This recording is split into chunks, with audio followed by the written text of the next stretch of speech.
ಬೆಳಗಾವಿ ಅಧ್ಯಕ್ಷರು ಸುರೇಶ್ ಪಾಟೀಲ್ರು ಬರಬೇಕು ಮೇಲ್ಗಡೆ ಸರ್ ಈ ಕಡೆ ಬನ್ನಿ.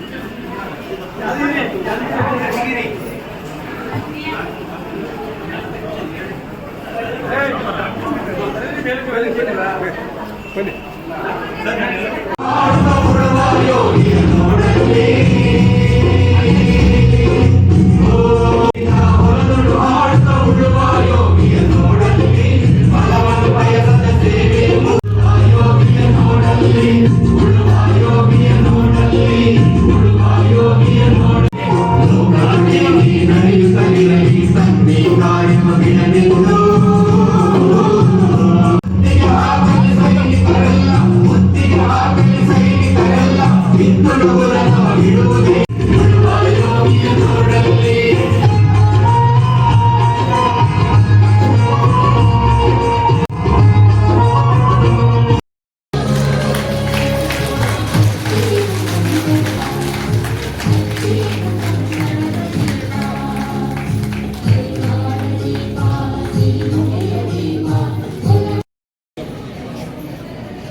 ಅಂತೇಳಿ ನಾವು ದೇಶಾದ್ಯಂತ ರೈತ ಜಾಗೃತಿ ಯಾತ್ರೆಯನ್ನು ಹಮ್ಮಿಕೊಂಡಿದ್ದೀವಿ.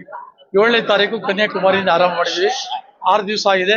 40 ದಿನಗಳ ಕಾಲ ಎಲ್ಲ ರಾಜ್ಯಗಳಿಗೂ ಹೋಗಿ ಸಹಿ ಸಂಗ್ರಹ ಮಾಡ್ತಾ ಇದ್ದೀವಿ. ರೈತರಿಂದ ಸಹಿ ಸಂಗ್ರಹ ಪತ್ರ ಸ್ವೀಕರಿಸಿ 19ನೇ ತಾರೀಕು ಮಾರ್ಚ್ ದೆಹಲಿಯಲ್ಲಿ ರಾಮಲೀಲಾ ಮೈದಾನದಲ್ಲಿ ಲಕ್ಷಾಂತರ ರೈತರ ಸಮ್ಮುಖದಲ್ಲಿ ಪ್ರಧಾನಮಂತ್ರಿಗೆ ಸಹಿ ಸಂಗ್ರಹವನ್ನು ಕೊಡ್ತೀವಿ.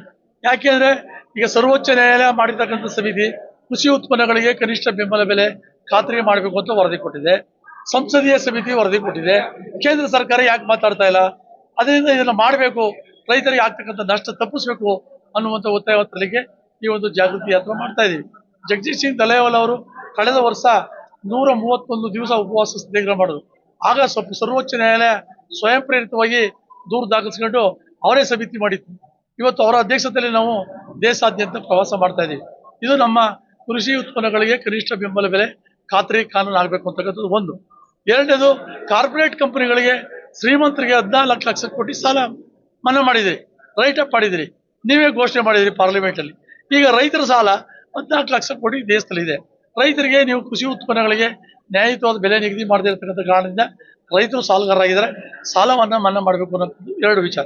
ಮೂರನೇದು, ಮೊನ್ನೆ ಅಮೆರಿಕ ಭಾರತ ಸರ್ಕಾರದ ನಡುವೆ ವ್ಯಾಪಾರ ಒಪ್ಪಂದ ಆಗಿದೆ. ಇದು ದೇಶದ ರೈತರಿಗೆ ಮರಣ ಶಾಸನ. ಅದರಿಂದ ಅದನ್ನ ಕೈ ಬಿಡಬೇಕು ಅಂತಕ್ಕಂಥದ್ದು ನಮ್ಮ ಒತ್ತಾಯ.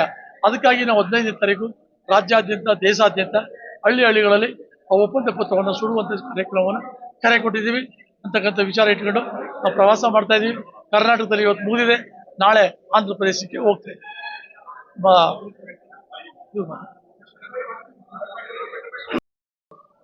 पहली तो बात ये है कि सत्ता पे इंसान नहीं है, एक पार्टी है, एक विचारधारा है। और वो विचारधारा भी वो है जिस विचारधारा के व्यक्ति ने महात्मा गांधी का मर्डर किया हो और वो महात्मा गांधी के नाम पे किसी तरह का कोई स्कीम चल रही हो, कोई कानून हो, वो उन लोगों को बर्दाश्त नहीं होगा। इसकी मेन वजह ये एक। तो दूसरी बात, उसमें बहुत बड़ा नुकसान ये किया है, उसको खत्म करने का प्रयास किया गया है कि पहले पूरे का पूरा उसके ऊपर जितना बजट खर्च करती थी वो सेंट्रल गवर्नमेंट किया करती थी।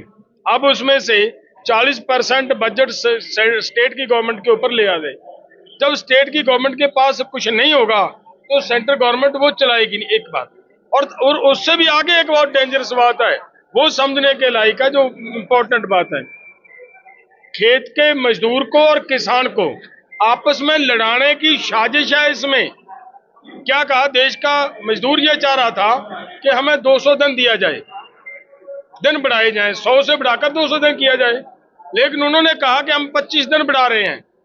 और दूसरी तरफ क्या कहा, दिन ना बढ़ाने का कारण कि देखिए ये जो 60 दिन है ये तो खेत में किसान को लेबर की जरूरत है, इसलिए हम दिन नहीं बढ़ा सकते, ये तो आपको काम करने के लिए खेत में जाना पड़ेगा।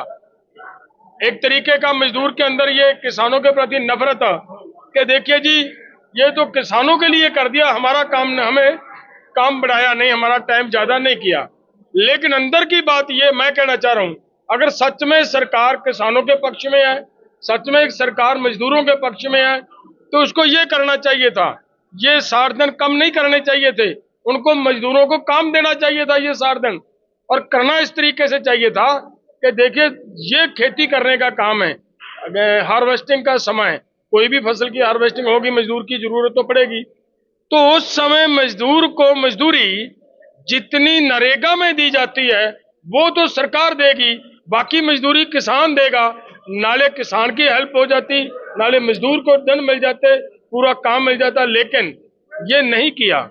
उल्टा ये किया कि मजदूरों को 60 दिन काम बंद करना पड़ेगा, उनकी नरेगा का काम बंद हो जाएगा। तो मजदूर और किसान की दूरी बढ़ाकर, उनको आपस में लड़ाकर, झगड़ा करवाकर सरकार एक परिवार की, एक कैटेगरी के लोगों की वोट बटोरना चाहती है। ಅಕ್ಟೋಬರ್ ಸರ್, ಈಗ ರಾಮಲೀಲಾ ಮೈದಾನದಲ್ಲಿ ನೀವು ಸಮಾವೇಶ ಮಾಡ್ತೀರಿ,